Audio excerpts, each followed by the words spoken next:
हमारा घर जाना नसीब में है नहीं, हम तो सेवा में ही लगे हैं। तो आज भी यहाँ से विश्राम करके कोटा पहुँचना है। पूज्य गुरुदेव भगवान की वहाँ कथा चल रही है, पिताजी महाराज की। अब हम संतों की आज्ञा मानते हैं, आचार्यों की। हमारे पिताजी बहुत कम आज्ञा देते हैं हमको, बहुत कम, कुछ कहते ही नहीं। वो जानते हैं कि लाला व्यस्त रहता है, लेकिन उनकी आज्ञा हुई कि कोटा आना है। और फिर जो कथा करा रहे हैं वो भी, उनका भी बहुत भाव था, महाराज जी आपको कैसे भी पहुंचना है।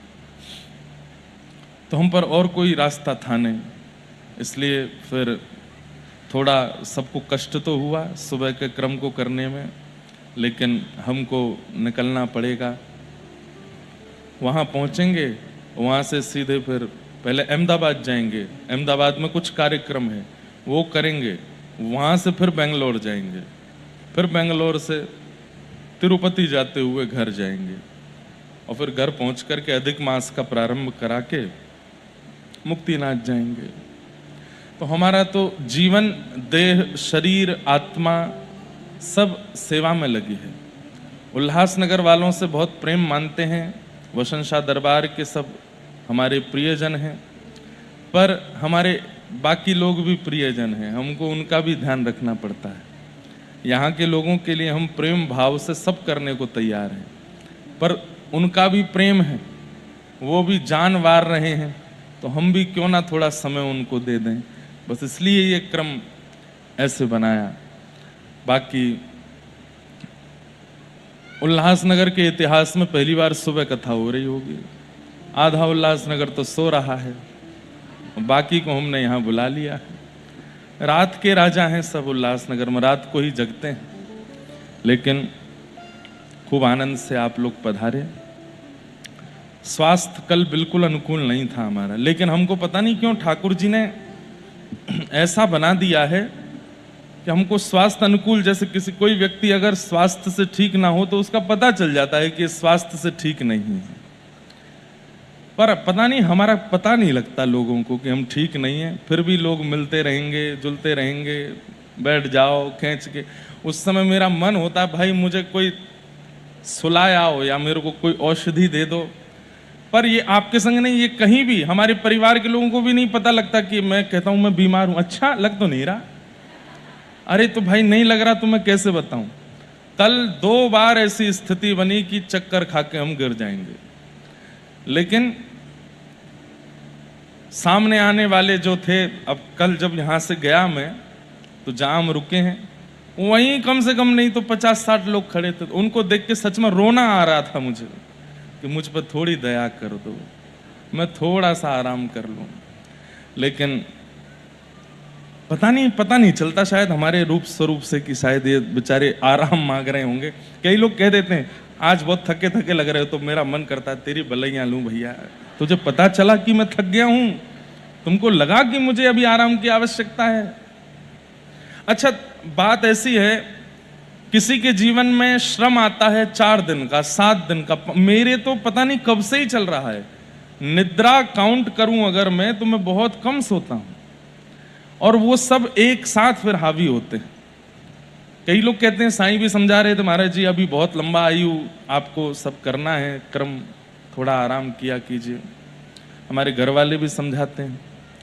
उल्लासनगर में पूरी कसम खा के आया था कि यहां मैं केवल आराम करूंगा। हम जिनके घर रुके हैं बच्चू जी, उनके पूरे परिवार से नहीं मिला मैं आज तक भी। आज भी सुबह बस 2-4 लोगों से मिलके आ गया हूं। आधे परिवार के लोगों ने उनके घर रहा हूं, उन्होंने ही नहीं देखा होगा महाराज जी कहाँ हैं, नहीं मिला मैं। लेकिन फिर कुछ ना कुछ ऐसा आ ही जाता है क्रम बीच में कि श्रम हो जाता है। कल हम व्यासपीठ पर बैठे थे, कम से कम 30 घंटे की नींद लेकर के, मतलब सोया नहीं था। उसके बाद कथा के बाद फिर जाना, शरीर ही है, थोड़ी स्थिति खराब तो हो ही जाती है। लेकिन अच्छा एक और बात है, कई लोग थक जाते हैं तो वो हाथ पैर दबाते हैं। मेरे हाथ पैर अगर आपने दबा दिए तो मैं और ज्यादा परेशान हो जाता हूं। हमको हाथ पैर से दबाना, पैर छुआना, स्पर्श नहीं प्रिय, बस कोई स्पर्श ना करे। स्पर्श में बहुत प्रसन्न रह लूंगा, मेरे को कितना भी दर्द हो मैं दर्द सह लूंगा, लेकिन मैं दबा नहीं सकता। ये कईयों के शरीर का होता है स्वरूप। कई लोग मसाज करवाते हैं, ऐसा करवाते हैं थकने पर। हमने अगर मसाज करवा ली तो मैं और परेशान हो जाता हूँ। दंडवती लगाई थी हमने गिरिराज जी की, तो दंडवती के बाद घुटने छिल गए, ये सब छिल गए थे, छाती छिल गई थी, नाक भी छिल गई थी, बार बार ऐसे रखते हैं। तो उस समय बहुत मांसपेशियों में दर्द। घर के किसी ने कहा कि मालिश करवा लो। हमने कहा मैं ठीक हो जाऊंगा ना उससे? बोले हाँ हो जाओगे। मालिश करवाने के बाद तो भैया 1 महीना में रोता ही रहा। उसके बाद पता नहीं कुछ और मुझे ऐसा हो गया कि मैं बहुत परेशान हो गया। तो मैं थक जाता हूँ, बीमार होता हूँ, लेकिन उससे निकलना कैसे है, नींद के अलावा मुझे कोई और दूसरा रास्ता नहीं पता, और नींद आती होती नहीं पूरी। तो ये सब चीज चलती हैं, पर इन सब के मध्य में सेवा चलती रहे, ठाकुर जी की कथा करते रहें, हम आपके बीच आते रहें, आप हमें सुनते रहो। आप लोग इतनी संख्या में भी सुबह सुबह आ गए, इतनी गर्मी है फिर भी आप लोग आए हैं, बहुत बहुत धन्यवाद। कई लोग कह रहे थे कि हम जाएंगे नहीं। कौन कौन नहीं गया था रात को? गए नहीं थे आप लोग? गए नहीं थे हैं? यहीं सो गए थे, खाना खा के वापस यहीं आ गए? वाह, बहुत बढ़िया। कनक भवन दरवाजे पड़े रहो, जहां सिया राम जी विराजे पड़े रहो। हमारे प्रियालाल जहां विराजे वहां तो पड़े ही रहना चाहिए। अच्छा है, आज अंतिम दिन की कथा है, अब यहां से आगे प्रस्थान करना है। प्रश्न तो बहुत सारे आए, पर 2-3 ही हमको थोड़े समझ में आए, बोलने लायक, कह देते हैं। किन्हीं का भाव है कि भगवान कृष्ण की बहुत सारी नगरी हैं, जैसे द्वारिका, जगन्नाथपुरी, मथुरा, गोकुल, बरसाना, नंदगाम, वृंदावन। फिर भी कृष्ण को सबसे प्रिय वृंदावन ही क्यों है, और लोगों को भी वृंदावन वास ही क्यों चाहिए, द्वारिकावास, मथुरावास क्यों नहीं? ऐसा क्यों महाराज जी? कल हमने एक बात बताई थी कि श्री वृंदावन प्रिया जी के द्वारा निर्मित है, किशोरी जी ने उसका निर्माण किया है। दूसरी बात, ठाकुर जी बाकी सब जगह पर ऐश्वर्य लीला कर रहे हैं और वृंदावन में प्रेम लीला कर रहे हैं। सब जगह ठाकुर जी का ऐश्वर्य प्रकट हो जाता है। मथुरा में भी जाकर के ठाकुर जी ऐश्वर्यवान हो जाते हैं। ऐश्वर्य किसको कहते हैं? प्रभाव को, स्वभाव को नहीं। सब जगह ठाकुर जी प्रभावशाली हैं। द्वारिका में तो शंख चक्र गदा पद्म चतुर्भुज रूप में ठाकुर जी रहते हैं, लेकिन वृंदावन में 2 भुजाधारी हैं, छोटी सी धोती पहनते हैं, सामान्य से लाला हैं, किसी के संग भी बैठ के खा लेते हैं, कहीं भी कूद जाते हैं, किसी के संग भी नाच लेते हैं। ताही अहिर की छोहरिया, छछिया भरी छाछ पे नाच नचायो। रसखान कहते हैं, वेद में ढूंढो, ब्रह्म में ढूंढो, पुराणन गानन। ब्रह्म को मैंने सब जगह ढूंढा, लेकिन वो मुझे कहीं नहीं मिले। तभी मैंने वृंदावन की ओर देखा, तो क्या देखा? अपने हाथ में थोड़ी सी छाछ लेकर के, छछिया इसको बोलते हैं, जो बीच में गड्ढा बनता है ना, इसको छछिया बोलते हैं। और इसमें जितनी छाछ आ जाए, छछिया भरी छाछ पे नाच नचायो। वृंदावन में श्री कृष्ण को गोपियां इतनी सी छाछ पे अपने पीछे नचा लेती हैं। इसलिए वृंदावन श्रेष्ठ है, क्योंकि वृंदावन में ठाकुर जी अपना प्रभाव भूल जाते हैं, मैं भगवान हूं ऐसा भूल जाते हैं। एक बात कहूं, प्रेम में प्रेमी अपनी स्थिति को भुला दे, वही तो प्रेम है। ध्यान से सुनिएगा। घर पर कोई प्रेमी आया या आपके नगर में कोई प्रेमी आया और आपने उसको प्रेम तो दिया, लेकिन उसके बाद भी उसको अपनी स्थिति का भान है, अपने नगर की याद है, मैं कौन हूं ये पता है, तो समझो अभी प्रेम दिया नहीं गया। लेकिन आपके घर कोई आया और वो भूल जाए, आपके प्रेम के वशीभूत होकर के यह भी भूल जाए कि मुझे जाना है, मेरा नाम क्या है, मैं कौन हूं, सब मेरी स्थिति क्या है, सब भुला करके आपके साथ सामान्य हो जाए, ये प्रेम है। जैसे हमारे वसन शाह दरबार है, हमारा कुकिल साईं दरबार है, वृंदावन में। यहाँ हम जाते हैं तो हम भूल जाते हैं कि हम कोई बहुत बड़े वक्ता हैं क्या, हमारी कोई वैल्यू है क्या, हम कुछ हैं भी क्या ना, ऐसा लगता है सामान्य ही है। तो जहां पर अपनी प्रेम स्थिति का त्याग कर दिया जाता हो, जहां पर अपने प्रभाव का त्याग कर दिया जाता हो, वही तो प्रेम होता है। व्यक्ति अपने प्रभाव में ही रमा हुआ है तो इसका मतलब प्रेम दिया नहीं जा रहा है, प्रेम दिया नहीं जा रहा है। तो इसलिए वृंदावन ठाकुर जी को अति प्रिय है, क्योंकि वहां प्रेम बहुत मिला है ठाकुर जी को, और वहां ठाकुर जी अपने प्रभाव को भूल जाते हैं। और तीसरी बात, क्योंकि वृंदावन किशोरी जी ने बनाया है, इसलिए ठाकुर जी को बहुत प्रिय है।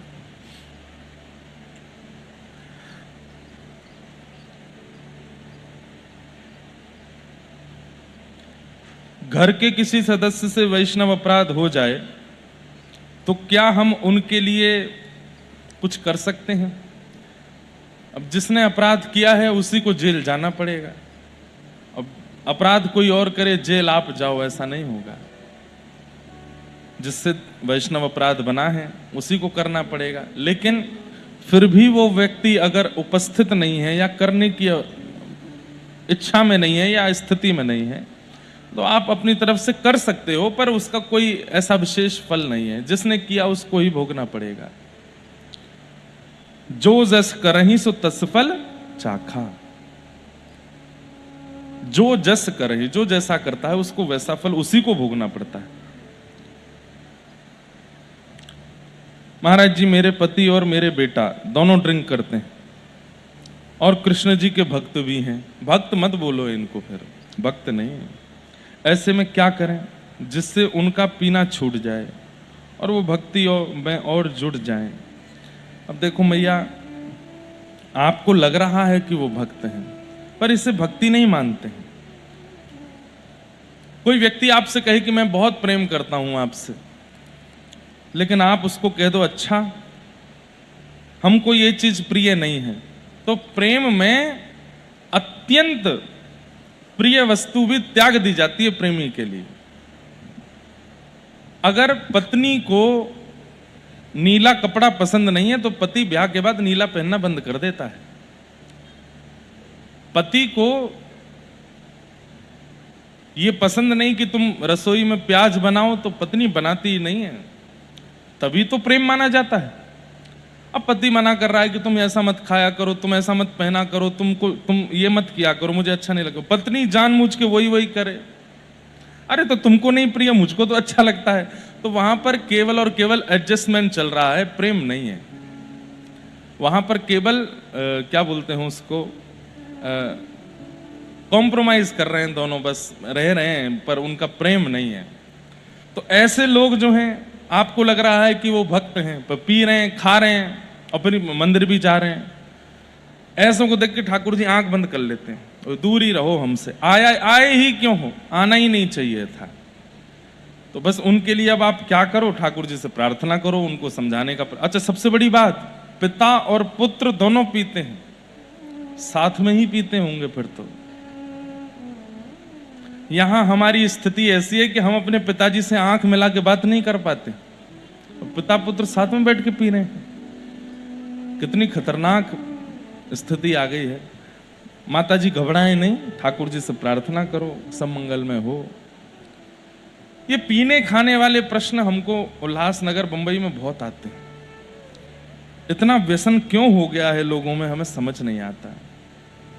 पर कोई बात नहीं, ठाकुर जी सब मंगलमय करेंगे। सबसे बड़ी बात है बंधुओं, अपने स्वभाव, विचार, व्यवहार, इनको बहुत सुधारो। और ये सुधरेंगे अन्न और जल से ही। अन्न और जल जितना पवित्र रखोगे उतने ज्यादा व्यवहार में और बुद्धि में शुद्धि आएगी।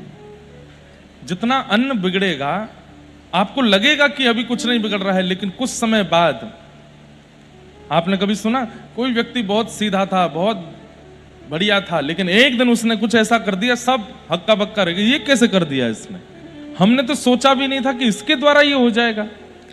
ये अन्न और जल का ही प्रभाव होता है। अन्न जल से दुर्भाव इकट्ठा होता रहता है, इकट्ठा होता रहता है, इकट्ठा, वो पता नहीं चलता। पर एक दिन कुछ ऐसा आता है कि उस व्यक्ति से ऐसी क्रिया हो जाती है कि बाद में वो स्वयं पछताता है, मैंने कैसे कर दिया ये दूषित अन्न और दूषित जल उनके पान से ऐसा होता है, दूषित संग से भी ऐसा होता है।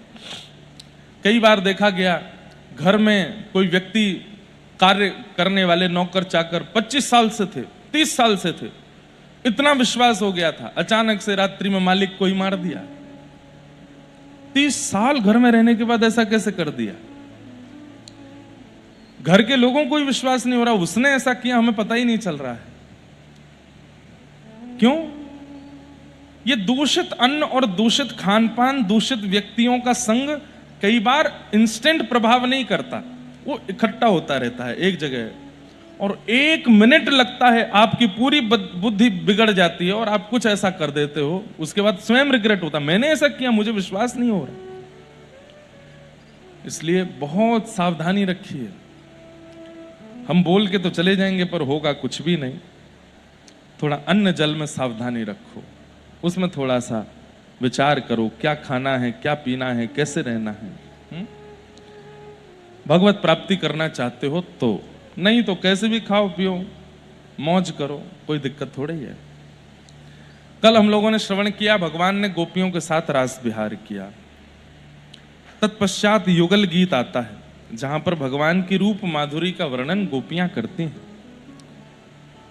तत्पश्चात मथुरा के राजा कंस, उसको मारने की योजना, सब देवता चिंतित हैं कि भगवान क्यों नहीं मार रहे हैं उसको। तब नारद जी महाराज पहले कंस के पास जाते हैं और कंस से जाकर के कह देते हैं कि कंस, तुमने इतने प्रयास किए लेकिन तब भी तुम्हारा शत्रु कृष्ण मरा नहीं। बोले हाँ जी गुरुजी, मैंने बहुत प्रयास किए, बड़े राक्षस भेजे, सबको मार देता है वो। बोले तुमने उसके नगर में सबको भेजा, उसको अपने नगर में नहीं बुलाया। अपने नगर में सब बलवान होते हैं, आज तक तुमने सबको उसके पास भेजा, एक बार उसको यहां मथुरा बुलवाओ, क्या पता यहां पर तुम अपने कार्य में सफल हो जाओ। ऐसे कैसे आएगा वो यहां पर?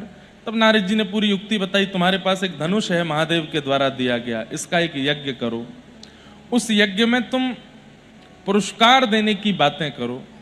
पुरस्कार किसको देना है? बोले ब्रजमंडल में जिसने भी अच्छे काम किए सबको पुरस्कार देंगे, और उसमें कृष्ण बलराम दोनों का नाम लिखवा दो। तुम्हारी छवि सुधर जाएगी कि तुमने छोटे छोटे बालकों को पुरस्कार देने के लिए मथुरा बुलवाया, और धोखे से अपनी सेना और इन सब से मिलवा करके अपने शत्रु को मरवा देना। तुम्हारा काम भी हो जाएगा और तुम्हारी छवि भी नहीं बिगड़ेगी।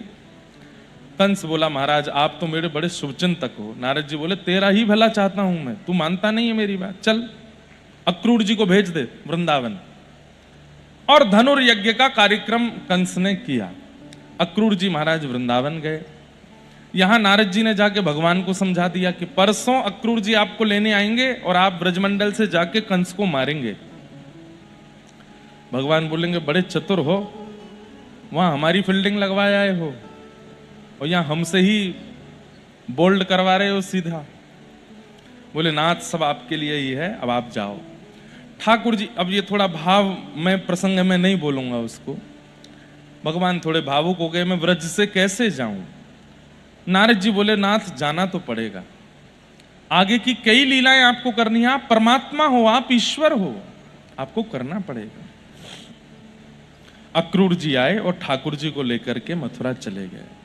मथुरा जाकर के भगवान ने कुबलिया पीड़ हाथी का उद्धार किया, कुब्जा का उद्धार किया, माली का उद्धार किया, धोबी का उद्धार किया, कईयों के ठाकुर जी ने उद्धार किए। और करते हुए ठाकुर जी जैसे ही रणभूमि में प्रवेश करने लगे, आहा, सुखदेव जी वर्णन करते हैं भगवान की छवि का। अब यहां से भगवान का प्रभाव शुरू हो जाएगा, स्वभाव खत्म हो जाता है। मथुरा आते ही ठाकुर जी का प्रभाव दिखेगा।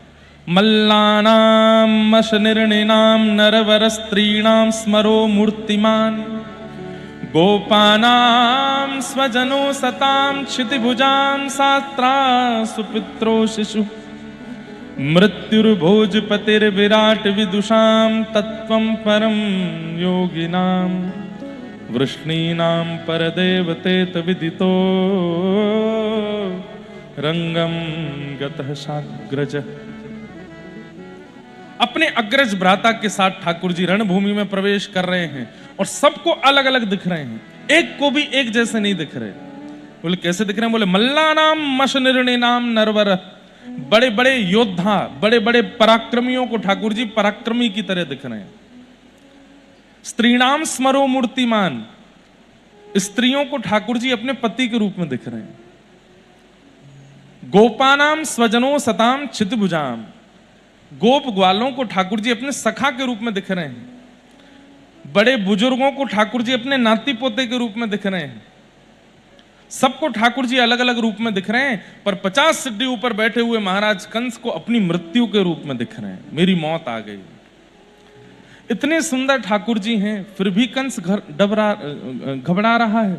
क्यों डर रहा है? क्योंकि चित्त में ये यथामाम प्रपद्यन्ते ताम तथैव भजाम में, हम भगवान गीता में कहते हैं मेरी जो जैसी आराधना करता है मैं उसको वैसा ही दिखने लगता हूं।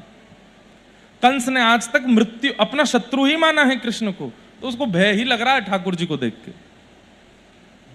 आपकी जैसी भावना वैसे ठाकुर जी हो जाते हैं। भगवान सब मल्लों के साथ युद्ध करते हुए उसके सिंहासन के पास पहुंच गए। कंस बोला मंत्री महामंत्री सेनापति कहां है सब लोग? भगवान बोले सब गए।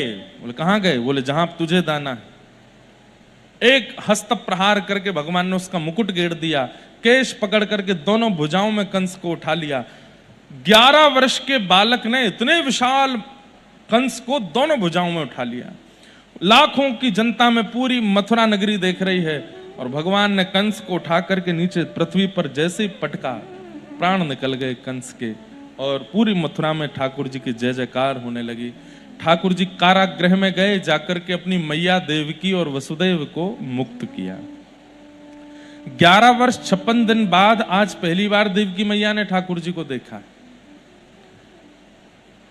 एक बंधुओं, एक अलग सा एक प्रवचन तैयार कर रहे हैं जिसमें हम देवकी मैया, यशोदा मैया सबके बारे में कुछ कुछ बताएंगे। देवकी मैया एक ऐसा कैरेक्टर है भगवान श्री कृष्ण की संपूर्ण लीला में जिन पर सबसे कम बोला गया है। यशोदा मैया पर खूब चर्चा होती है, पर देवकी की चर्चा कोई नहीं करता, जिसने जन्म दिया ठाकुर जी को। उनका प्रेम भी अद्भुत है, उनका त्याग भी अद्भुत है, उसके बारे में कभी हम स्वच्छंद चर्चा करेंगे। अभी यशोदा मैया पर भी आपने परिपूर्ण चर्चा नहीं सुनी है, अद्भुत है। भक्ति पुष्ट करने वाली चर्चाएं हैं यशोदा जी, देवकी मैया, कुंती, द्रौपदी, सब पर कभी करेंगे। तो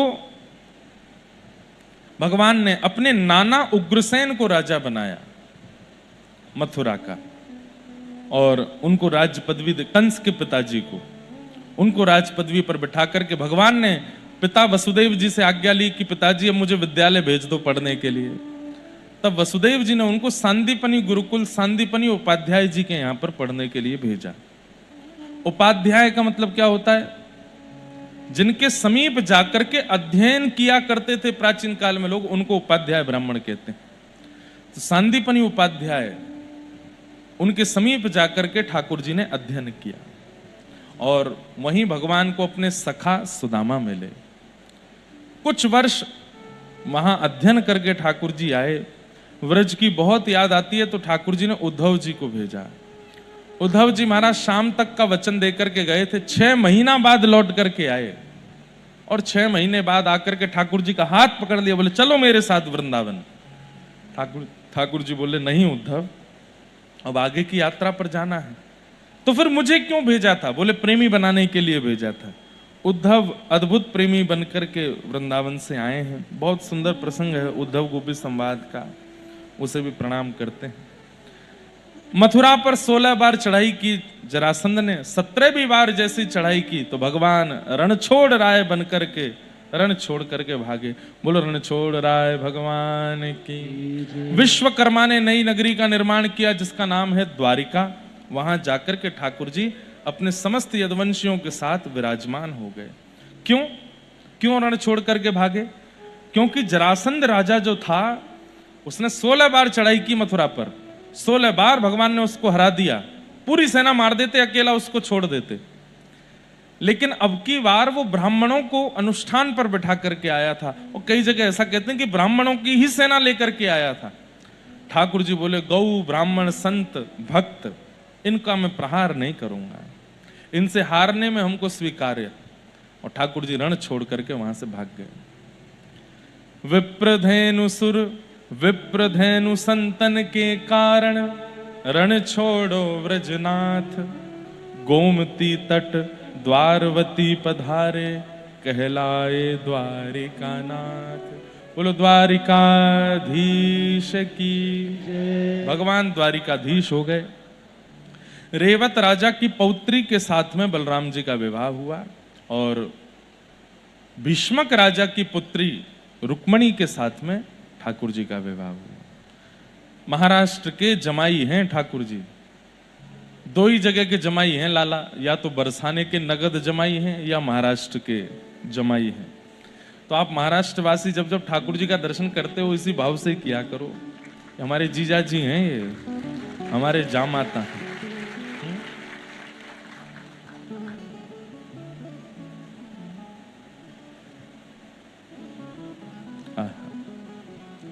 भगवान का ब्याह हुआ श्री रुक्मणी जी के साथ में।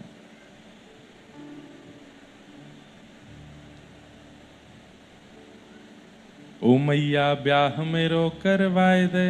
आज ठाकुर जी का ब्याहुला भी है ना, क्या कह रहे हैं यशोदा मैया से, ओ मैया ब्याह मेरो करवाए दे, मोर माथे पे बंधवाए दे। ओ मैया ब्याह मेरो करवाए दे, मोर माथे पे बंधवाए दे। हो लाए दे लाए दे, हो लाए दे दुल्हनिया यमुना पार की। हो लाए दे दुल्हनिया यमुना पार की। हो लाए दे दुल्हनिया यमुना पार की। हो लाए दे दुल्हनिया यमुना पार में। ओ मैया ब्याह मेरो करवाए दे, मैया ब्याह मेरो करवाए दे, मोर माथे पे बंधवाए दे। ब्याह मेरो करवाए दे, मोर माथे पे बंधवाए दे। ओ मैया ब्याह मेरो करवाए दे, मोर माथे पे बंधवाए दे। मैया ब्याह मेरो करवाए दे, मोर माथे पे बंधवाए दे। अरे लाए दे, हो लाए दे दुल्हनिया यमुना पार की। हो लाए दे दुल्हनिया यमुना पार की। हो लाए दे दुल्हनिया यमुना पार की। हो लाए दे दुल्हनिया यमुना पार की। और नंद के लाला की।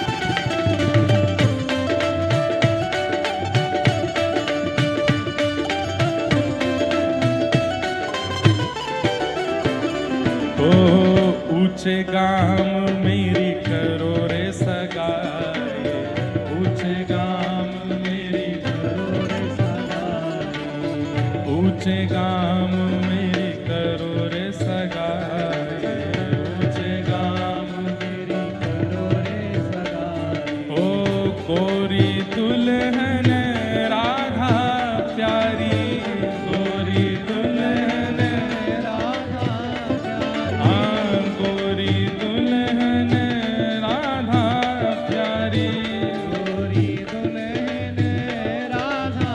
हो पगड़ी सोने की मंगवाए दे, पगड़ी सोने की मंगवाए दे, माँ में हीरो जड़वाए दे।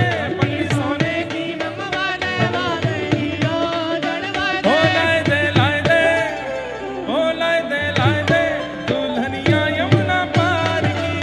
हो लाए दे दुल्हनिया यमुना पार की। हो लाए दे दुल्हनिया यमुना पार की।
दे मैया, ऐसी दुल्हन ला दे मैया, ऐसी दुल्हन ला दे मैया, ऐसी दुल्हन ला दे मैया।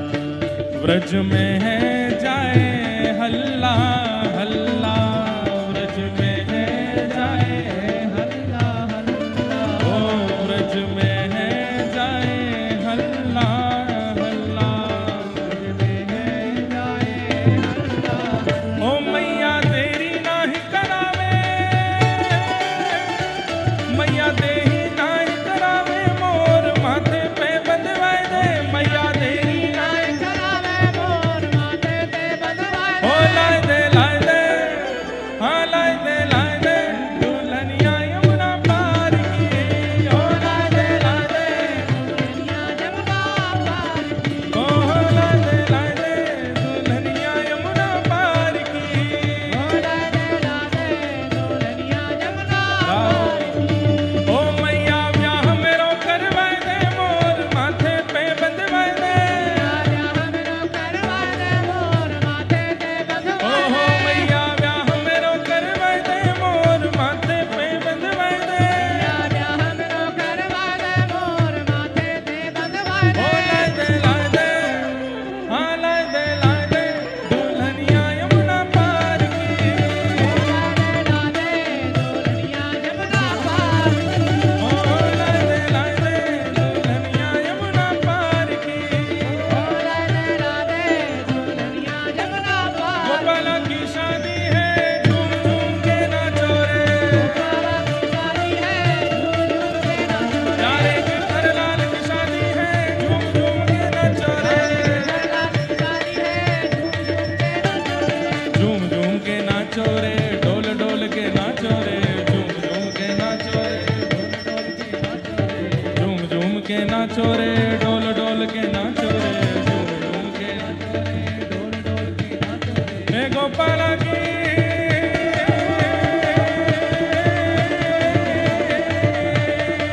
गिरधर लाल की शादी है झूम झूम के नाचो रे, जब लाल जी का इस बार ब्याहुला हुआ था बरसाना में, तो वहां ये वाला पद खूब गाते थे, पूरा बरसाना गाता था। गिरधर लाल की शादी है झूम झूम के नाचो रे, गिरधर लाल की शादी है झूम झूम के नाचो रे,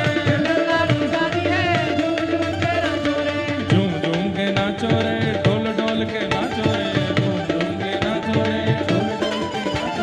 झूम झूम के नाचो रे, डोल डोल के नाचो रे, हे गोपाला की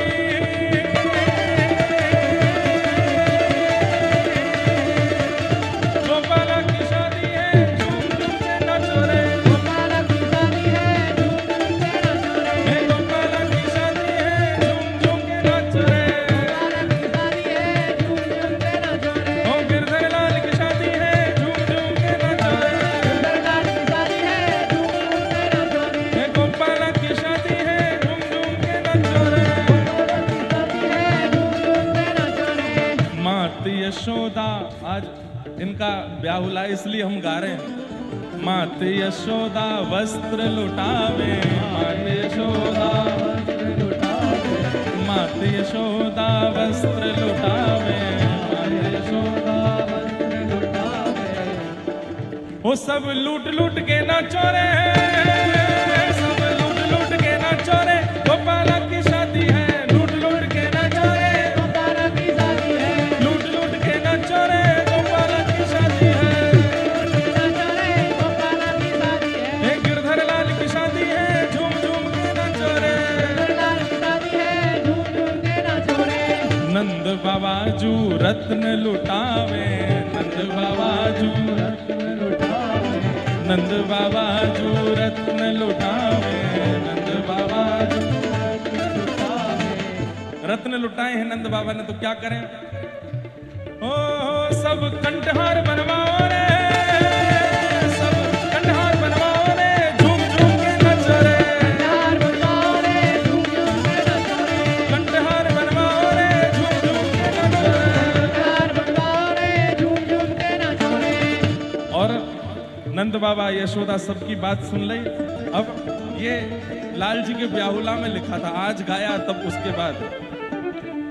ताऊ दादाजू मगन हुए नाचे, ताऊ दादाजू मगन हुए नाचे, ताऊ दादाजू मगन हुए नाचे, ताऊ दादाजू मगन हुए नाचे, मगन हुए नाचे, ताऊ दादाजू मगन हुए नाचे, ताऊ दादा नाच रहे हैं, हम सब बाराती क्या करें? सब दे दे ताल नचाओ रे, झूम झूम के नचो रे, सब दे दे ताल नचाओ रे,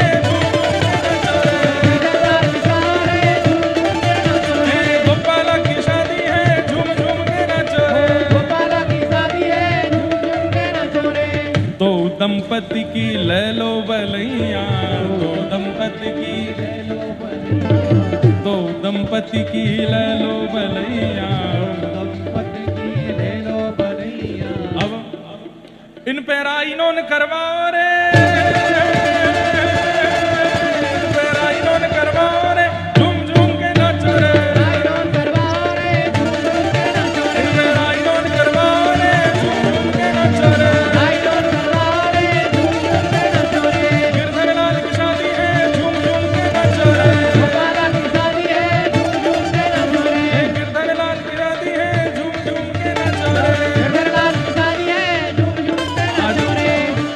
बरसाना उत्सव की याद आ गई है यहाँ। साईं आप तो पधारे नहीं, 1 से 1.5 लाख बाराती थे गिरधरलाल जी के ब्याह में। ऐसा ब्याहुला हुआ, ऐसा ब्याहुला हुआ बरसाना में, क्या वर्णन करें उसका। दो मिल एक भय हैं सखीरी, दो मिल एक भय सखी, दो मिल एक भय हैं सजनी, दो मिल एक दो मिल एक भय हैं सजनी, दो मिल एक भय हैं सजनी, भय हैं सजनी, दो मिल एक भय हैं सजनी, दो मिल एक भय हैं। हमारे गिरधर लाल जी, कई लोग पूछते हैं महाराज जी राधा रानी कहाँ है, ब्याहुला हुआ। अरे ये लाल जी अलग थे ही नहीं, वो तो हमने अपने सुख के लिए ब्याहुला किया। ये जो उठी हुई भुजा और ये आधा अंग है, ये एक श्री जी हैं, और ये जो कमर पर भुजा है, ये श्याम सुंदर हैं। श्याम सुंदर और श्री जी एक भय, श्रीनाथ प्रगट भय, गिरधर लाल प्रगट भय। दो मिल एक भय हैं सजनी, दो मिल एक भय हैं सजनी, दो मिल एक भय हैं सजनी, दो मिल एक भय हैं सजनी। दोनों मिलके एक हो गए। अब क्या हो गया? सब गिरधर लाल उचारो रे,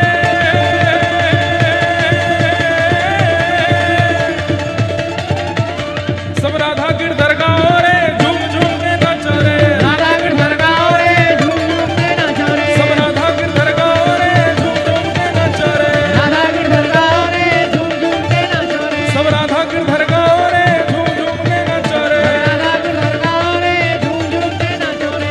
गोपाला की शादी है, झूम झूम के नाचो रे, गोपाला की शादी है, झूम झूम के नाचो रे, झूम झूम के नाचो रे, ढोल ढोल के नाचो रे, झूम झूम के नाचो रे, ढोल ढोल के नाचो रे, सब दे दे ताल नचाओ रे, झूम झूम के नाचो रे, दे दे ताल नचाओ रे, झूम झूम के नाचो रे। गिरधर लाल की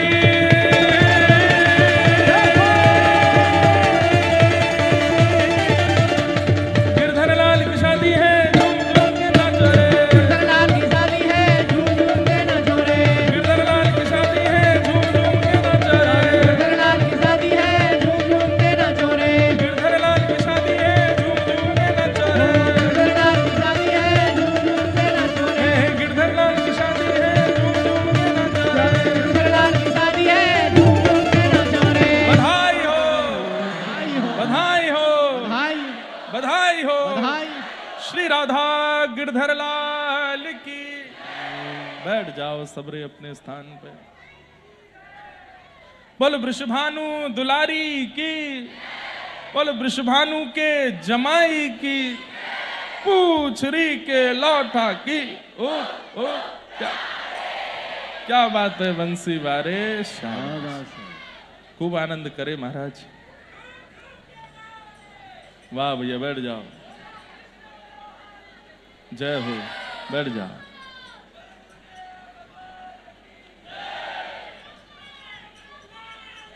बैठ जाओ बैठ जाओ बैठ जाओ, जय हो। आप में से कुछ लोग आए थे क्या लाल जी के ब्याहुला में? आप लोग आए थे? आनंद आया था? हम तो वहीं पहुंच गए अभी, बिल्कुल वही अनुभव होने लगा। इतना आनंद हुआ था। दो मिल एक, नेक तानपुरा चला दो भैया। दो मिल एक भय हैं सजनी, दो मिल एक भय है सजनी, दो मिल एक भय है सजनी, दो मिल एक भय है सजनी। वो सब गिरधर लाल उचारो रे,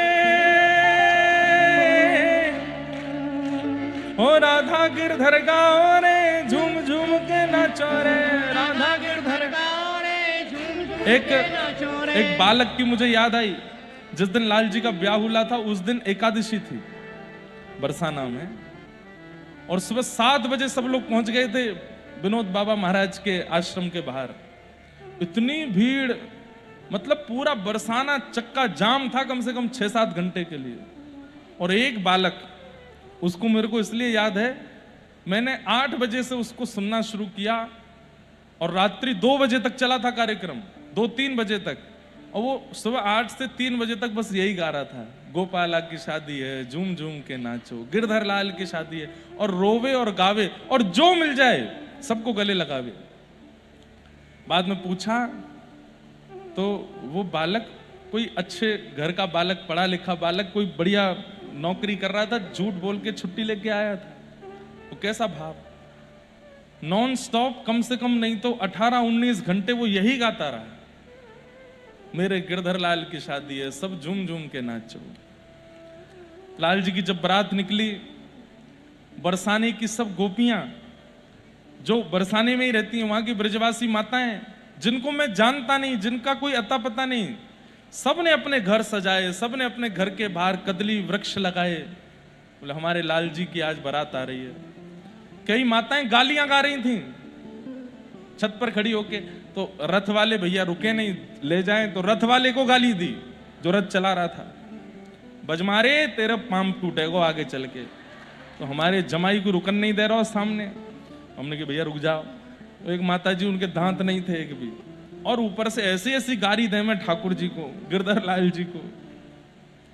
मुकुट धर सांवरे रे लाला, दोए बापन के जाए, मुकुट धर सांवरे रे लाला, दोए बापन के जाए। एक द्वारिका में बसे रे लाला, दूजे गोकुल राय हो।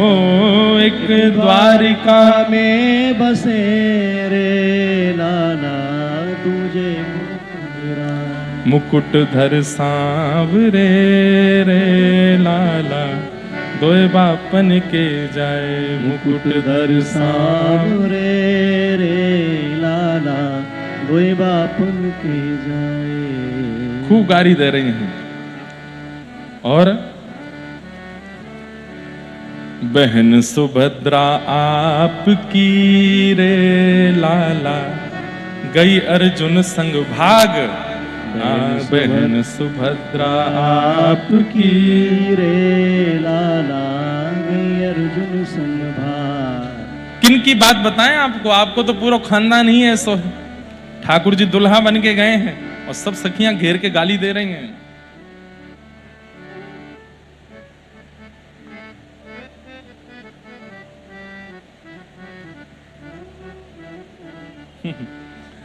आगे कहती हैं, ठाकुर जी बोले हमारे पिताजी पे मत जाओ, तो बोली अच्छा बहन पे चले जाएं। तो ये तो होता ही है, जब ब्याह करके जाते हैं तो गारी दे जाती है। बहन सुभद्रा आपकी गई अर्जुन संग भाग। बोले हमारी बहन से भी कुछ नहीं बोलोगे? तो बोले किस पे जाएं? आप एक नाम बोल दो, हम उसी पर कुछ ना कुछ बता देती हैं। सब एंटिक हैं आपके परिवार में। तब ठाकुर जी तो कुछ बोले नहीं। तब एक बोली कि चलो एक काम करो, इनके पिताजी को छोड़ो, माताजी को छोड़ो, बहन को छोड़ो, बुआ को पकड़ो। कुंती बुआ आपकी रे लाला, जनो करण बिन ब्याह, बिना ब्याह के कर्ण हुआ था उनके। अब तो सब हंसे सो हंसे। ठाकुर जी बोले देखो हमारे परिवार पर जाओ ही मत आप। हाँ लाला ठीक है, अब हम अपनी गाड़ी विश्राम कर रही हैं, एक अंतिम प्रश्न कर लें? बोले करो। गोरे वसुदेव देव की रे लाला, तुम कारे कहां जाए? लाला गोरे वसुदेव देव की रे लाला। नहीं नहीं नहीं, बीच में एक बात और कह दी। बोले क्या? गोरे वसुदेव देव की रे लाला, गोरे हैं बलराम, बलराम जी भी गोरे हैं, देवकी मैया भी गोरी हैं, और वसुदेव जी भी गोरे हैं। तुम कारे कैसे बये रे लाला, या को कोई निधान? हाँ तुम कारे कैसे भये रे लाला, या को कोई ना। ठाकुर जी इतने में तो उठ गए अपने आसन से। बोले मोह ब्याह व्याह ना करनो, मैं जा रहा हूं यहां से, क्यों मेरे पीछे पड़ी हो? सब गोपी बोली हिल मिल गारी दे रही रे लाला, बरसाने की नार। ओ हिल मिल गारी दे रही रे लाला, बरसाने की नार। इनको बुरो न मानियो रे लाला, तुम तो जीवन प्राण। हाँ इनको बुरो न मानिए रे लाला, तुम तो जीवन प्राण। मुकुट धर सांवरे रे लाला, दोए बापन के जाए। मुकुट धर सांवरे रे लाला, हमारे व्रज जैसा प्रेम कहीं है नहीं, बहुत प्रेम करते हैं ठाकुर जी। तो अब ठाकुर जी का विवाह रुक्मणी जी के साथ में हुआ। भगवान के कुछ अष्ट प्रमुख विवाहों का चर्चा की गई। एक भौमासुर नाम का राक्षस था जिसके यहाँ 16,000 राजकुमारियां बंदी थीं। भगवान ने जाकर के उससे उन राजकुमारियों को मुक्त किया। उन राजकुमारियों ने ठाकुर जी के चरणों में प्रणाम करते हुए कहा, नाथ हम सब वेद मंत्र हैं, आप कृपा करके हमको स्वीकार करो।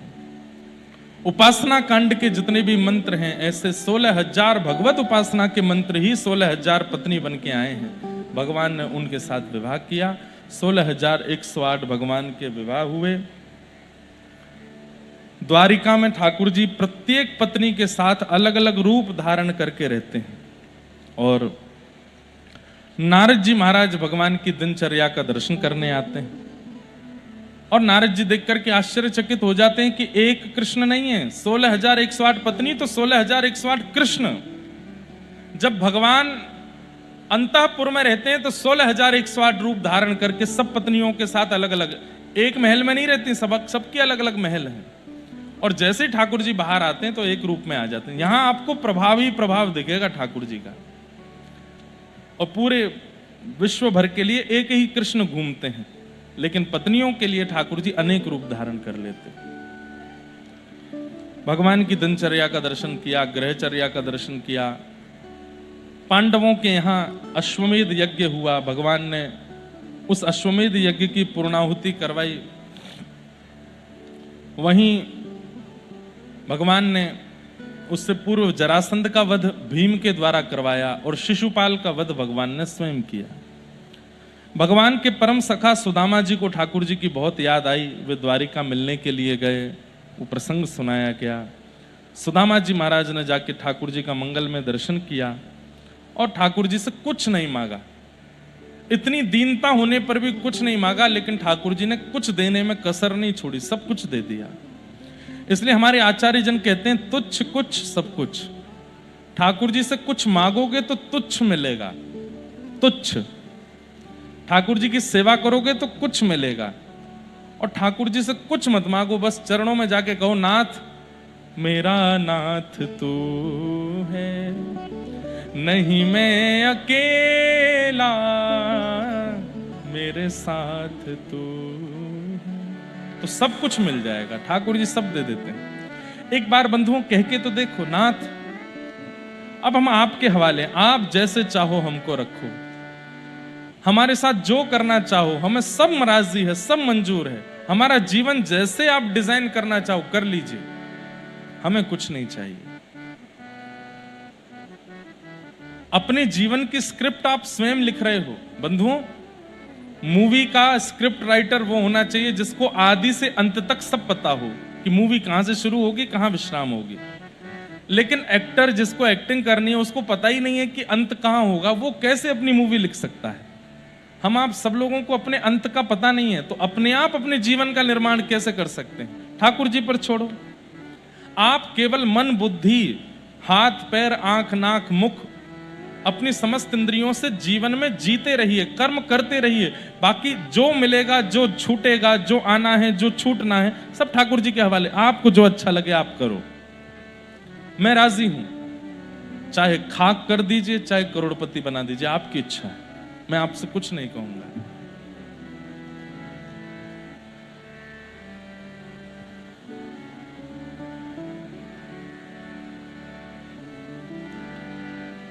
सुदामा जी को भगवान ने सब कुछ प्रदान किया। इस प्रकार सुदामा चरित्र आया। कई प्रसंग आए हैं, पर अब हम उपसंहार की ओर चलें। कथा का विश्राम करना है, खूब गर्मी भी हो रही है, हमें भी आगे निकलना है। भगवान अपने बालकों को समझाते रहते हैं, यदुवंशियों को समझाते रहते हैं। क्या? कि भाई तुम मेरे रिश्तेदार हो, मेरे नातेदार हो। इसका अभिमान कभी मत करना कि हम भगवान के रिश्तेदार हैं। और दूसरी बात, कभी भी किसी संत महापुरुष भक्त वैष्णव का अपराध मत करना। मेरे रिश्तेदार होते हुए, मेरे परिवार के जन होते हुए भी संत ऋषि हरिजन हरि भक्तों का अगर तुमने अपमान किया तो मैं भगवान होके भी तुमको नहीं बचाऊंगा। लेकिन बंधुओं कई बार क्या होता है कि बिना परिश्रम के जब हमको बहुत उपलब्धि मिल जाती है ना, तो हम उसके प्रति ज्यादा भाव नहीं रखते। बहुत बड़ी कृपा है कि हम ठाकुर जी से थोड़े दूर ही हैं। बहुत समीप हो जाएंगे ना तो हम ठाकुर जी का भी वह भाव, वह स्वरूप समझ नहीं पाएंगे। यदुवंशी बोले भगवान तो ऐसे ही बोलते रहते हैं, कुछ नहीं होता। एक बात याद रखिएगा, रूप यौवन संपत्ति, रूप यौवन संपत्ति और अविवेक, अगर ये चार वस्तु एक साथ हैं तो आपका पतन होने से कोई नहीं रोक सकता। कौन कौन से? सबसे पहला रूप सुंदरता, दूसरा यौवन युवावस्था, तीसरा संपत्ति, और चौथा एक भूल गया मैं, बहुत सम्मान, युवावस्था में ही बहुत सम्मान, और पांचवा अविवेक। अविवेक मतलब सत्संग ना मिलना। अगर ये पंच क्रिया आपके साथ हो गई तो आपका पतन निश्चित हो जाएगा। रूप मिला है, युवावस्था मिली है, संपत्ति मिली है और बहुत सम्मान मिला है, तो इन चारों में से एक भी यदि मिल रहा है या चारों मिल रहे हैं, सत्संग होना बहुत जरूरी है। सत्संग नहीं होगा तो ये चारों आपको मुंह के बल गेड़ देंगे। आपके पास सुंदरता है और सत्संग नहीं है तो रूप गर्विष्ठ हो जाओगे। आप युवावस्था में हो, सत्संग नहीं है तो गलत मार्ग पर चले जाओगे। आपके पास संपत्ति है और सत्संग नहीं है तो संपत्ति का दुरुपयोग निश्चित है। आपको बहुत सम्मान मिलता है और आप सत्संग नहीं करोगे तो सम्मान आपका नाश करेगा। लोगों में तो ये एक ही गुण होता है, पर यदुवंशियों के पास ये चारों गुण हैं। रूप भी है, यौवन भी है, संपत्ति भी है, बहुत सम्मान भी है, लेकिन सत्संग नहीं करते। क्यों? सत्संग में कई बार यदुवंशी जाते भी हैं तो सो जाते हैं। क्यों? भगवान हमारे ही रिश्तेदार हैं, हम भगवान के चाचा हैं, कोई भगवान का भतीजा है, कोई भगवान का नातेदार है। बोले हमको क्या जरूरत कथा सुनने की। और यही यदुवंशियों के नाश का कारण बना। भगवान के पुत्र शांब को साड़ी पहना करके ले गए और जहां संत जन बैठे थे वहां जाकर के संतों से पूछने लगे, नई बहू आई है द्वारिका की, बताइए इसके गर्भ में लाला है कि लाली? तभी वहां अत्यंत क्रोधी भृगु ऋषि बैठे थे। उन्होंने जैसे ही नेत्र बंद करके देखा, पहचान गए, बोले कि ये तो भगवान का पुत्र है, हमारी परीक्षा लेने के लिए साड़ी पहना के लाए हैं। हम श्राप देते हैं, इसके गर्भ से लोह पिंड जन्मेगा, तुम्हारा पूरा कुल उससे नष्ट हो जाएगा। साड़ी हटा करके देखी तो पेट पर एक लोहे का पिंड रखा था, उसको घिस करके समुद्र में फिकवा दिया, लेकिन वो एरका नाम की घास बन गया। एक दिन यदुवंशियों में किसी बात पर विवाद हुआ, लड़ते झगड़ते इतनी बात ज्यादा बढ़ गई कि लड़ते लड़ते जैसे समुद्र तट पर आए, आपस में लड़ झगड़ करके एरका घास, विषैली घास एक दूसरे पर फेंक दी और सब मर गए, सब खत्म हो गए। भगवान कृष्ण अपने पूरे वंश का नाश देख रहे थे और दाऊ दादा से बोलते हैं, दाऊ दादा देखो, पूरे यदुवंश का नाश का कारण कौन बना? मेरा ही बेटा शांब। मैं परमात्मा होते हुए भी गैर सत्संगियों का साथ नहीं दे सकता, इसलिए सत्संग करो, हरि भजन करो, हरिजनों का संग करो, संतों का कभी अपराध मत करना, ठाकुर जी क्षमा नहीं करेंगे नहीं तो। दाऊ दादा बोले, लाला अब मुंह को लगे, तेरी इच्छा है लीला विश्राम की, मैं जाऊं? बोले आप जाओ। और श्री दाऊ दादा शेष नाग का रूप धारण करके क्षीर सागर में प्रविष्ट हो गए। बोलो बलराम जी महाराज की। भगवान प्रभास क्षेत्र में चले गए, जिसे सोमनाथ कहते हैं ना आजकल, वहां ठाकुर जी गए और जाकर के एक वृक्ष के नीचे बैठे थे। तभी एक बेलिया ने भगवान के चरण देखे, उसको लगा कोई हिरण है, उसने बाण चला दिया और बाण जाकर के भगवान के श्री चरणों में लगा। आकर के जब उसने देखा तो बहुत रोया, नाथ ये मैंने क्या किया? ठाकुर जी बोले, तुम्हारी गलती नहीं है, सब मेरी इच्छा से हो रहा है। एक विमान भगवान को लेने के लिए आया था वैकुंठ से, भगवान ने उस विमान में उस बेलिया को भेजा जिसने बाण मारा। बोले जाओ, थोड़ा सा कुछ काम है, मैं करके आता हूं। और अपने समस्त कुछ प्रियजनों को ठाकुर जी ने बिठा करके अंतिम उपदेश किया, जिसमें मैत्रेय मुनि, उद्धव और आदि आदि कुछ गिने चुने लोग ठाकुर जी के अंतिम उपदेश को सुनने के लिए बैठे, जिसकी चर्चा हम लोग आगामी 21 मई से मुक्तिनाथ धाम में करने वाले हैं। वहां संपूर्ण भागवत नहीं होगी, वहां पर उसी विषय की चर्चा होगी जो भगवान ने, एक प्रकार से कह दूं तो, यदुवंशियों का और द्वारिका का उपसंहार। इस पर मैंने कभी स्वच्छंद चर्चा नहीं की है। 21 मई से हम उसी विषय पर चर्चा करने वाले हैं। ऐसा क्या हुआ था ब्रीफली और विस्तार से यदुवंशियों के साथ और पूरी द्वारिका में, और फिर अंतिम उपदेश भगवान ने उद्धव को क्या दिया था, उस पर हम लोग विशेष चर्चा 21 मई से करेंगे। मुक्तिनाथ आने वाले लोग वहीं सुनेंगे, बाकी के लोग ऑनलाइन लाइव सुनिएगा। लेकिन दो बातें नवयोगेश्वर संवाद की कहते हुए हम लोग कथा को विश्राम करेंगे। भगवान ने कहा कि मेरे भक्तों को 2 लक्षण होने चाहिए। कौन कौन से? पहला लक्षण, कायेन वाचा मनसेन्द्रियैर्वा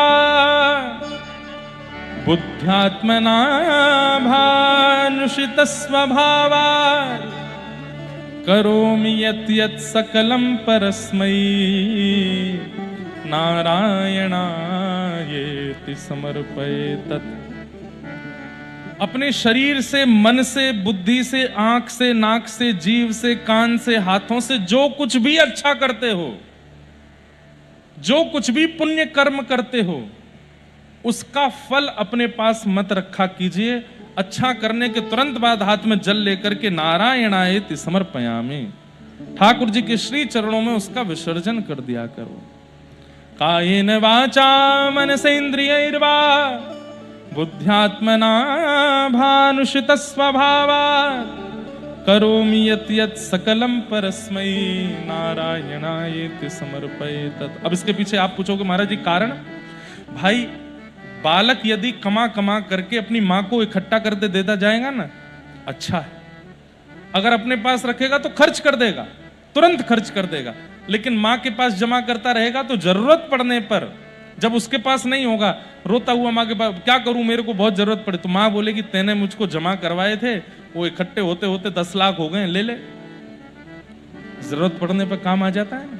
ऐसे ब्याह के बाद कमा कमा के पत्नी को इकट्ठा करवाते रहो, पत्नी को देते रहो, जरूरत पड़ने पर काम आ जाएगा।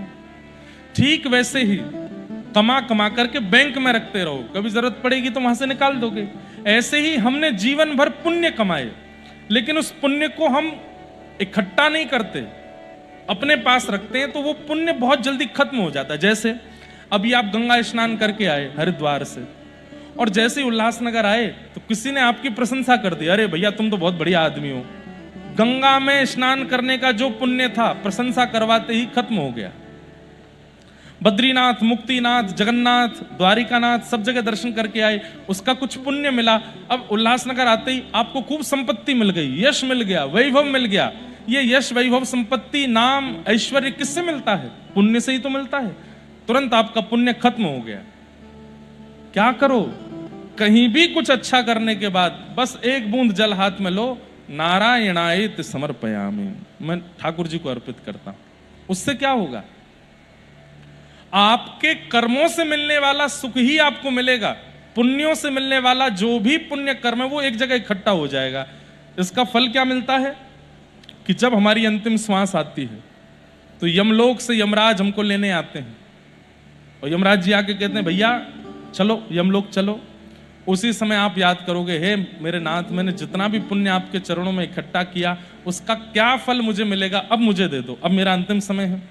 तो ठाकुर जी क्या करते हैं, यमराज के पास में तुरंत आपके सारे पुण्य जो आपने ठाकुर जी के पास जमा कराए थे सब यमराज के पास भेज देते हैं। बोले इन सब पुण्यों के प्रभाव से इसको नरक नहीं लेके जा सकते, इसको मेरे धाम भेजो, इसको मेरे चरणों में भेजो, और ठाकुर जी के चरणों की प्राप्ति हो जाती है। कितना सिंपल फॉर्मूला है, लेकिन लोग याद नहीं रखते। सबका पुण्य हमको चाहिए। थोड़ा ध्यान रखा कीजिए, जब पंडित जी आपका अनुष्ठान करते हैं, आपके हाथ में संकल्प कराते हैं, संकल्प कराते समय पंडित जी बोलेंगे आपके धन वृद्धि के लिए, यश वृद्धि के लिए, आपके बच्चों की उत्पत्ति के लिए, बच्चों के उद्धार के लिए सब संकल्प है। तब अंत में यह भी बुलवा दीजिए कि हे पंडित जी महाराज, मेरे नाथ की प्रियता के लिए और इन सबका पुण्य ठाकुर जी के चरणों में अर्पित करने के लिए मैं अनुष्ठान कर रहा हूं। और ये करा करके अपना अनुष्ठान कीजिए, और जिस दिन अंतिम दिन हो हाथ में जल लेकर के नारायणाय समर्पयामि, मैंने जो कुछ भी किया मैं सब ठाकुर जी के चरणों में अर्पित करता हूं। पहली बात। और दूसरी बात भगवान कहते हैं, खंबायु यज्ञिम सलिलम महिम च ज्योतिम से सत्वानि दृशो द्रुमादीन सरित समुद्राम हरे शरीरम यत्किंच भूतम प्रणमेत अनन्यम। आंखों के आगे दिखने वाली लगभग वस्तुओं में मेरा अनुभव किया करो। सब मैं हूं, पंडाल भी मैं हूं, वृक्ष भी मैं हूं, माइक भी मैं हूं, ये भी मैं हूं, वो भी मैं हूं। आप कहो महाराज जी नहीं होता, ये नहीं बन पाता। सब में ठाकुर जी नहीं दिखते। ठाकुर जी कहते हैं प्रयास करो, सब में मुझे देखो, और मुझे नहीं देख सकते तो कम से कम सब में अवगुण मत देखो, सब में गुण देखो। मेरा दर्शन नहीं कर सकते कोई बात नहीं, पर अवगुण मत देखो, सब में गुण का दर्शन करो। इस प्रकार भगवान कहते हैं जो व्यक्ति जीवन जीता है मेरी प्राप्ति बहुत शीघ्रता से उसको हो जाती है। आदि आदि प्रसंगों पर भगवान ने प्रकाश डाला। ठाकुर जी अपना अंतिम उपदेश करके, उद्धव ने कहा कि नाथ आपकी याद आएगी तो हम कहां जाएंगे? ठाकुर जी बोले मेरी ओर देखो उद्धव, और दिव्य तेज धारण करके ठाकुर जी ज्योति रूप में आकाश में प्रकट हो गए, और 7 बार आकाश में भ्रमण करते हुए तिरोधाय प्रविष्टोयम श्रीमद् भागवतार्णवम, ठाकुर जी श्रीमद् भागवत में व्यवस्थित हो गए, अवस्थित हो गए। भागवत ही मेरा स्वरूप है, इसके स्वरूप को जो श्रवण करेगा वो मेरा अनुभव करेगा। ऐसा कह के भगवान अंतर ध्यान हो गए। बंधुओं, ठाकुर जी हमारी आपकी तरह नहीं जाते, इसका थोड़ा खंडन किया कीजिए।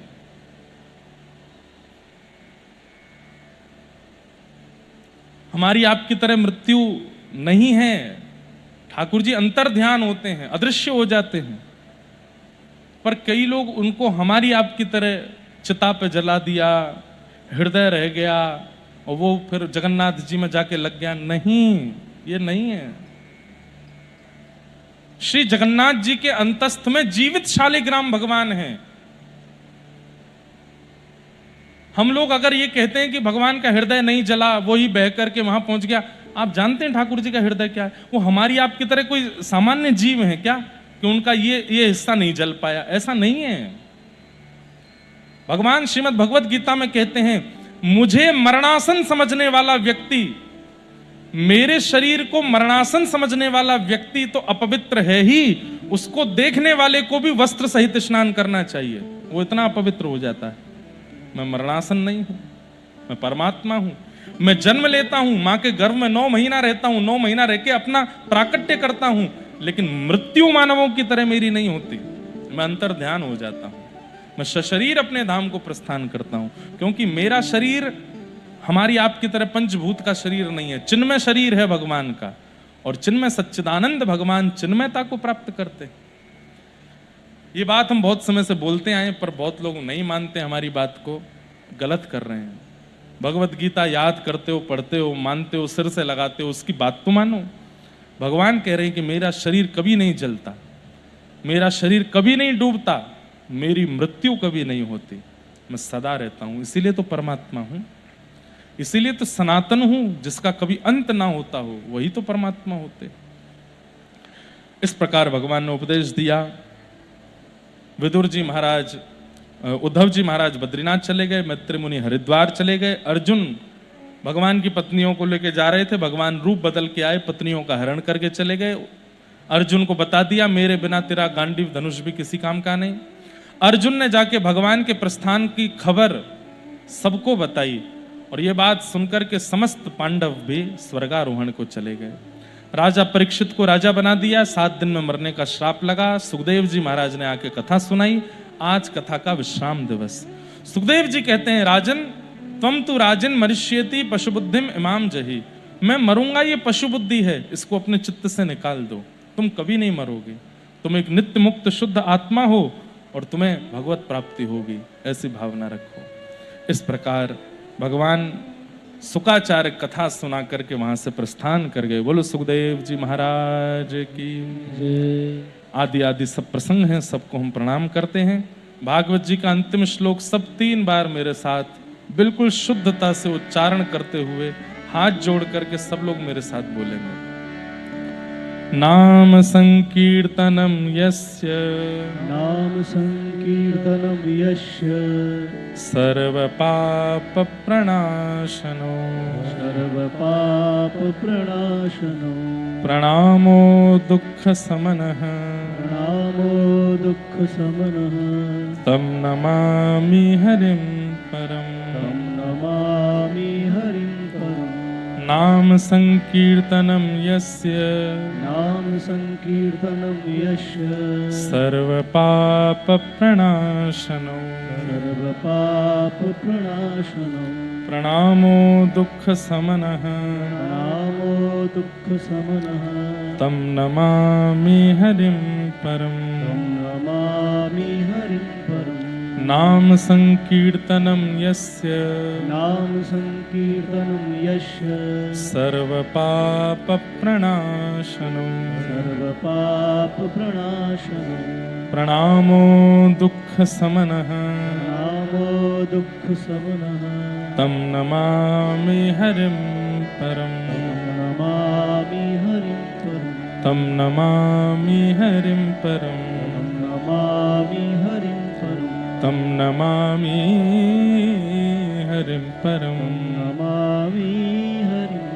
जय जय श्री राम, बोलो वृंदावन बिहारी लाल की जय, श्री राधा रमण लाल की जय, श्री राधा वल्लभ लाल की जय, प्यारे राधा गिरधर लाल की जय, जगन्नाथ महाप्रभु की जय, श्री विठ्ठल रखुमाई की जय, द्वारिकाधीश की जय, गिरिराज धरणे की जय। नमः पार्वती पतये हर हर महादेव। जय जय श्री राम, जय जय श्री राम, जय जय श्री राम। अयोलाल सबई चो झूले लाल, श्री वषण गोट की जय। पूछरी के लौठा की हो प्यारे क्या बात है बंसी वारे। जिन भगवान का नाम संकीर्तन इस कलिकाल में समस्त प्रकार के पापों को दूर करता है, ऐसे प्रभु के पावन नाम को हम बारंबार प्रणाम करते हैं, बारंबार वंदन करते हैं। हमारे कालीराम साईं जी और पूरे वसंशाह दरबार के सब परिकरजन, परिवारीजन, सबको हम बारंबार प्रणाम करते हैं, बारंबार वंदन करते हैं। अगले वर्ष की तिथि भी आ गई है और कब 20 मई से है, 24 मई 24 से 30 24 मई से है, 24 मई से है। और महाराज जी श्री जाना जरूरी है क्या? हाँ? जाना जरूरी है। आज जाने की जिद ना कर, यूं चलो। ही पहलू में बैठे रहो। आप सब लोगों को हम आ जाते हैं हर बार। हमारे साईं का प्रेम है, हमारे कोकिल साईं वाले हमारे पुनीत साईं बैठे हैं। आपका प्रेम है, इतना स्नेह है, आप सबका है। बस ये वियोग भी आवश्यक है, मुझे आपका और आपको मेरा। क्यों? क्योंकि अत्यंत सामीप्य में दोष होता है, और ये आप अभी नहीं मानेंगे, जब बहुत रहने लगेंगे तो होता है। इसलिए ये वियोग होना जरूरी है, ताकि जो कथा आपने सुनी है, जो भाव आपने सुने हैं, वो कभी तो आपको रुलावें, कभी तो आपको ऐसा करें कि अरे अब हम नहीं सुन पाएंगे क्या, कल से कल कोई भगवत चर्चा नहीं होगी। उसका वियोग जो आंसू के रूप में निकलेगा ना, वो आंसू ही हृदय को पवित्र करता है, वो आंसू ही ठाकुर जी के और योग्य बनाता है। इसलिए जाना तो जरूरी है, पर आएंगे फिर से, अगले वर्ष फिर आएंगे। उससे पहले हमारे वर्षीय उत्सव भी है और हमारे मनित जी का यज्ञोपवीत संस्कार भी है। साईं ने हमसे दोनों के वचन लिए हैं। अब वचन देना मेरा काम है, लेकिन ब्रजवासी वचन का पक्का कम होता है थोड़ा। वो ब्रजवासी कैसा जो 8:30 बजे बुला के 8 बजे आ जाए, 8:30 बजे बुला के 10:30 बजे आवे, वो ब्रजवासी है। तो लेकिन हमने कुछ वचन दिए हैं, 3 वचन दिए हैं, 1-2 तो निभा ही दूंगा। पूरे निभाना तो वसंशाह दरबार है, तीनों निभाने पड़ेंगे। तो बस तीनों का प्रयास करेंगे, निभाएं। कथा तो हम आएंगे ही करने। आप सब लोग अपना खूब ध्यान रखो। हमारी मैया को बहुत बहुत प्रणाम। आप ऐसी प्रेम देती रहें, स्नेह देती रहें। हमारी भाभी माँ हैं, उनको भी प्रणाम। हमारे दोनों मनित और लाली दोनों को भी बहुत बहुत वंदन। सबको बहुत बहुत प्रणाम करते हैं, सबको बहुत बहुत वंदन करते हैं। अब हम आज्ञा चाहेंगे। क्या प्रश्न है? प्रश्न करने पड़ेंगे क्या? अगली साल आके पूरे कर देंगे। चलो चलो फिर जल्दी जल्दी रैपिड फायर करते हैं। हमारे पंडित जी कह रहे हैं अगली साल 50 प्रश्न पूछेंगे पहले दिन ही। अच्छा, अभी एक लाली आई है यहाँ पे, इशिता कहाँ है? यहीं बैठी थी ना? हाँ, बहुत सुंदर गाती हैं। ये सारेगामापा की विनर हैं, इनके लिए एक बार ताली बजाओ। बहुत अच्छा गाती हैं। और इनको भगवत आज्ञा से हमने एक आज्ञा दी थी कि आप मीराबाई के पद रोज अपने रियाज में एक पद तो आपको गाना ही है। तो आज ये भी आए हैं। 2 लाइन इनकी हम पहले सुन लें, उसके बाद केवल 5 प्रश्न करेंगे। डिस्काउंट हो गया है अब हमने 3 वचन भी तो दे दिए साईं को, तो उसमें वो सब डिस्काउंट हो गए। 5 प्रश्न 3 ही करें? अच्छा 2 करें, 2। जितना चिल्लाओगे उतने प्रश्न कम हो जाएंगे, तो 5 ही रहने दो, 5 ही करेंगे। उससे पूर्व हम 2 लाइन इनकी सुन लें। आप सब भी इनको खूब आशीर्वाद दो। ऐसे बंधुओं, देखो युवा जो कलाकार होते हैं ना, हमको उनसे बहुत लगता है कि इनकी सेवा, इनके भाव से आप लोग प्रोत्साहित हो और भगवत रिझाने में अपनी कला का प्रयोग करो। नाचना आता है, गाना आता है, खाना बनाना आता है, कुछ भी करना आता है, उससे ठाकुर जी को रिझाओ। ऐसी स्वर आपके हैं। तो हम 2 लाइन इनकी सुनेंगे, उसके बाद 5 प्रश्न करेंगे और फिर यहाँ से सबको प्रणाम करते हुए निकलेंगे। जय जय श्री राम। सुनाइए।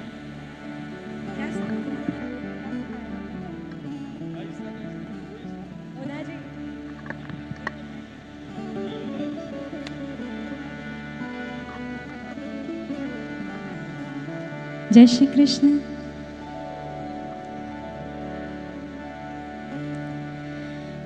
हे उधाजी मारा रे रे मारा भालाने बढ़ीने के जो जी माने तो मनावी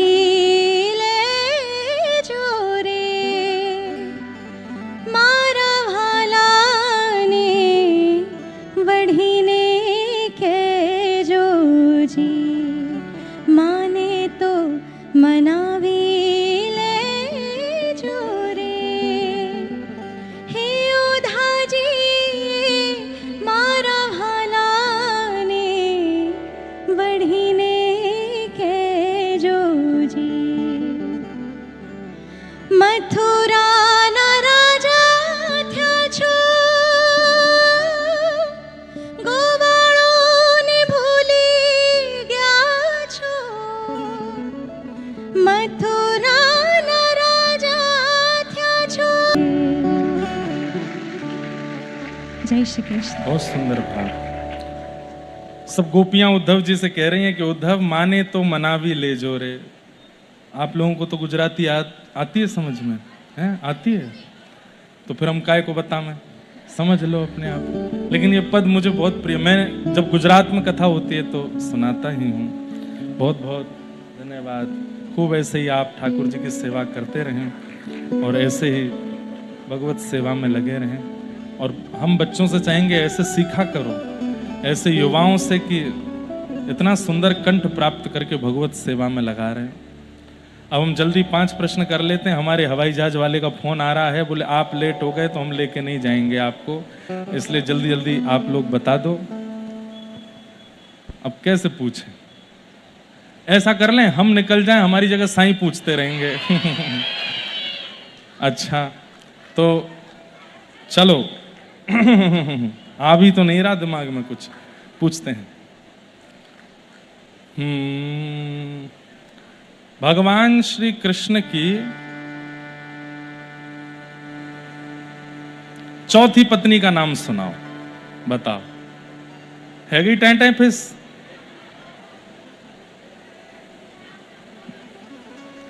चौथी पत्नी का नाम बताओ। दो इनको, लाली को दो। अगर गलत उत्तर दिया तो बाकी के 4 क्वेश्चन कैंसिल हो जाएंगे। दो इनको, ये हरे पटका में जो है इनको दो।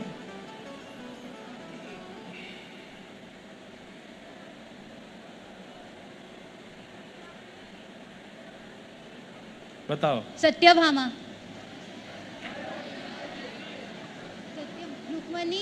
रुक्मणी है पहले। रुक्मणी, सत्यभामा, जामवंती, कालिंदी, यमुना भगवान की चौथी पटरानी है। उनको बारंबार प्रणाम करते हैं और आपके बाकी के 3 प्रश्न अब अगली साल होंगे। सबको हम प्रणाम करते हैं। जय श्री कृष्ण। जय श्री कृष्ण। हो व्रज में। हम बस साईं से कहेंगे आप मंच पे आ जाएं, क्योंकि हम ये पद गाते गाते ही चले जाएंगे। हो व्रज में, हो व्रज में, हो व्रज में रतन राधिका गोरी, रतन राधिका गोरी, व्रज में रतन राधिका गोरी, ब्रज में रतन राधिका गोरी, राधिका गोरी, राधिका गोरी, राधिका गोरी, राधिका गोरी, हे राधिका गोरी, राधिका गोरी, राधिका गोरी, राधिका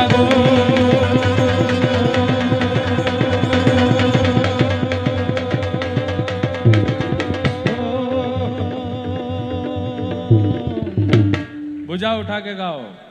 हो व्रज में, हो व्रज में, हो व्रज में रतन राधिका गोरी, ब्रज में रतन राधिका गोरी, व्रज में रतन